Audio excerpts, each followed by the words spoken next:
faut montrer aux internautes comment on commence le jour 5. Jour 5 ici. On a recommencé à traverser la route des glaciers, Icefield Parkway. Premier arrêt, Athabasca Pass tantôt. Et là, deuxième arrêt, Athabasca Falls. Athabasca Falls. Le nombre de fois qu'on l'a dit, on le sait. J'ai l'impression de me transporter en Islande. Oh non! T'en ai-tu déjà parlé? Je pense pas. Non! Regardez-moi ça! Ah! On va espérer que la température soit clémente. On a juste fait quelques kilomètres sur les 250 à parcourir jusqu'à Lac-Louise. Et ensuite, on découvre une nouvelle province. On s'en va au BC. Yeah! Donc, on va avoir fait 5 jours ici. On a presque tout vu. C'est en masse. Presque tout. On n'a rien skippé. Rien. Une journée de 18 heures. Bon ben, on part ça!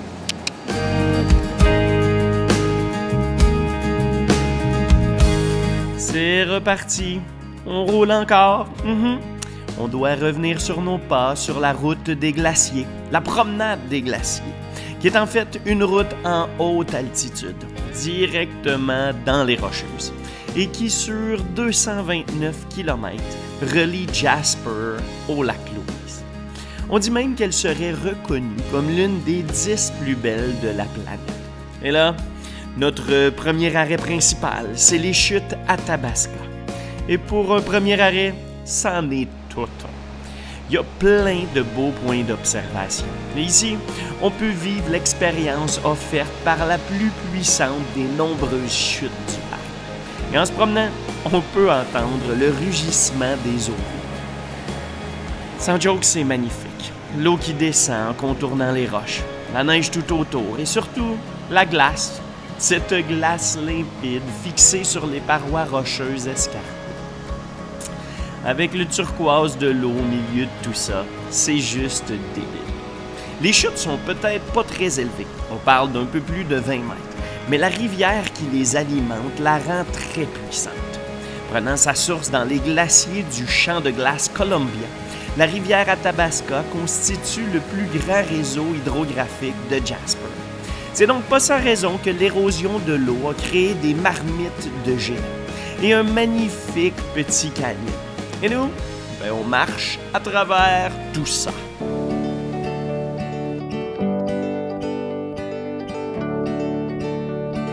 La route des glaciers, c'est littéralement un bijou naturel de notre planète. À chaque tournant, à chaque instant, on passe de chef-d'œuvre en chef-d'œuvre. Et sérieux, on est content, on est heureux. Parce que sur l'allée, on n'a pratiquement rien vu. On était dans la tempête, à rouler dans un pied de neige, avec des bourrasques sans fin qui balayaient la route en cachant complètement le chemin. Sans joke, c'en était vraiment épeurant. J'ai pas aimé ça et je pense que j'ai fait des cauchemars toute la nuit dernière, en me réveillant pour regarder les conditions routières et la température, en espérant que la route du retour soit plus facile que sur l'allée. Après y avoir pensé sans arrêt, on y est. Moins sérieux, on n'a rien à dire parce que la météo est juste parfaite. Il neige pas.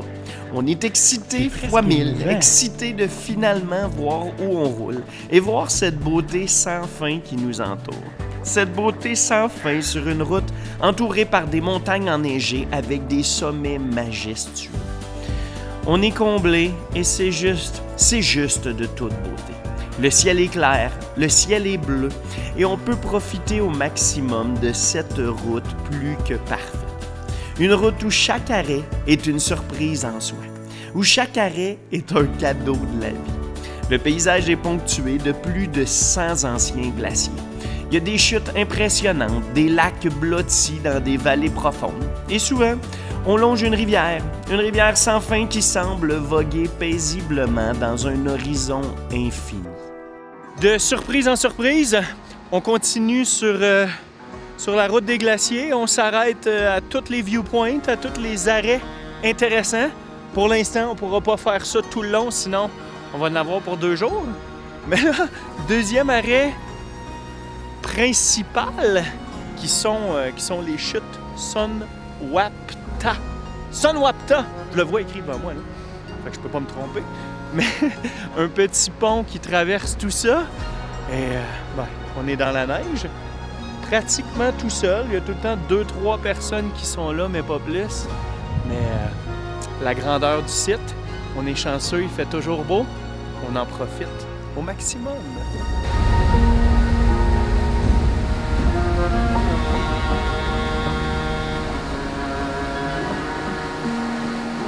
Deuxième arrêt principal de la journée, les chutes Sonwapta, qui sont constituées de 2 cascades, la plus haute atteignant 18 mètres de haut. Quand même, hein? Et encore une fois, la rivière a érodé les roches de calcaire pour former un canyon profond et plus que spectaculaire. Sonwapta, ça signifie eau turbulente. Le nom est donc particulièrement bien choisi, parce que l'eau déferle dans le canyon. Un canyon étroit magnifique qui nous fait se sentir dans un environnement à la fois grandiose, impressionnant et inhospitalier. On est pratiquement tout seul, au milieu de nulle part. Et on peut apprécier tout ça en toute simplicité, avec un sourire aux lèvres qui ne cesse d'être rassasié. Est-ce qu'on voit le glacier Stotfield? Une calotte glaciaire impressionnante, un des 6 glaciers principaux de la place. Notre tout premier dans ce sens. Dans ce sens. Et maintenant, direction Columbia Icefield, la vraie place où on va tout voir ça. Tout.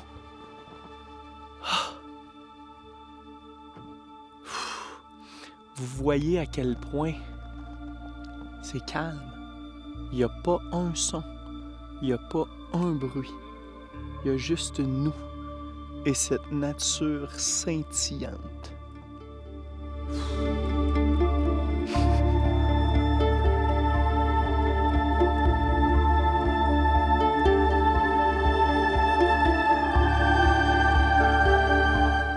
Tu sais, quand on dit que la chance sourit à ceux qui savent pousser leurs limites, ben là, c'est ce qui se passe.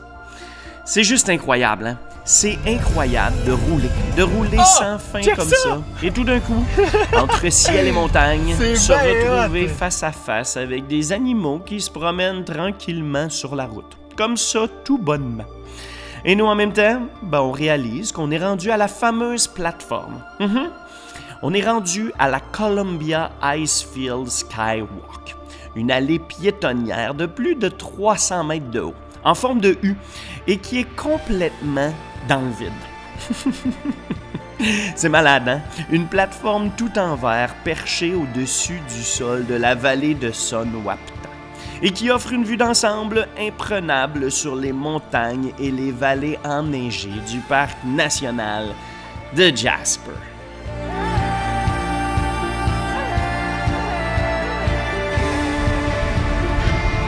Ne paraissons-nous pas insignifiants?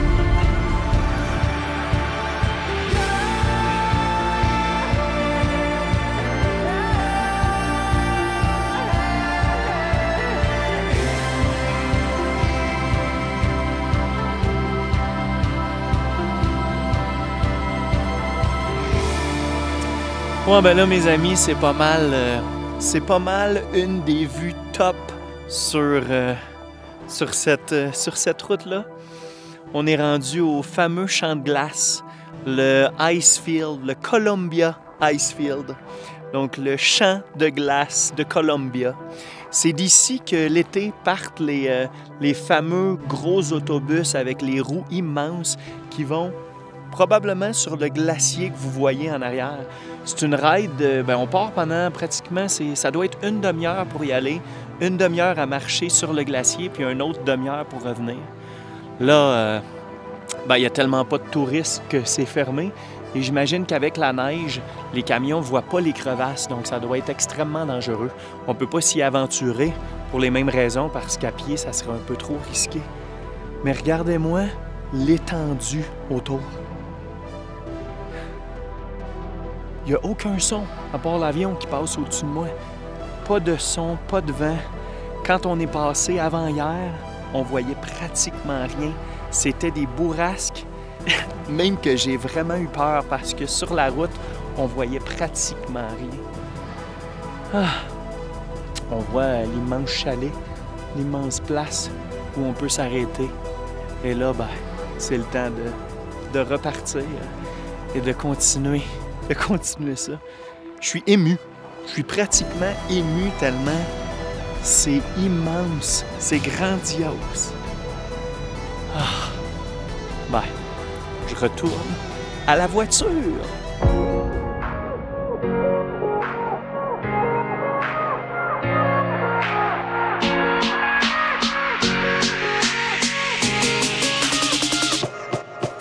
Je sais pas si vous allez me croire, hein, mais sur les milliers et milliers de kilomètres de route que j'ai pu parcourir à travers notre planète, je vous garantis que cette portion de route-là est une des plus belles au monde, sans aucun doute.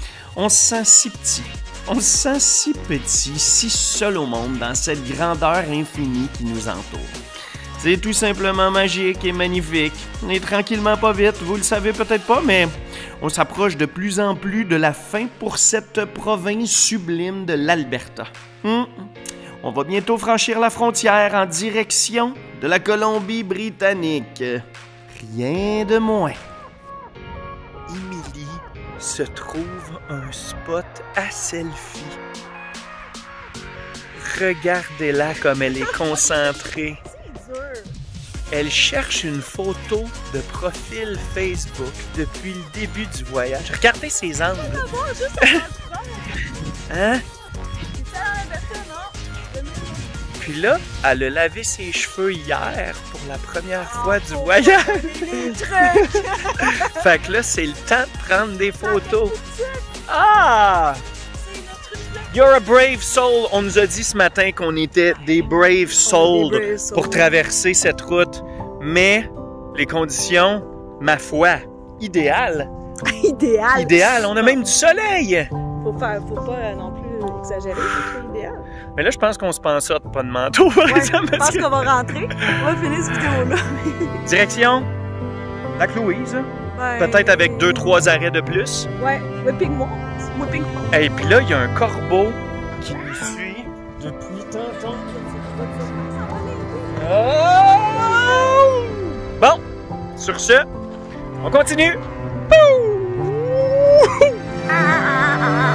Hey, il nous suit depuis 300 km. C'est fini pour la route des glaciers. Yep, c'est fini. Et on a survécu, hein? Mais pour ce qui est de la route, ça, c'est vraiment pas fini parce qu'il nous reste des centaines de kilomètres avant de se rendre jusqu'à Vancouver, complètement de l'autre côté à l'ouest.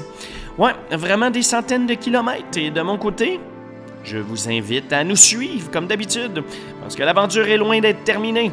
Suivez-nous, commentez, likez surtout, petit pouce vers le haut et cliquez sur un des liens qui apparaît, mes amis. Bye bye!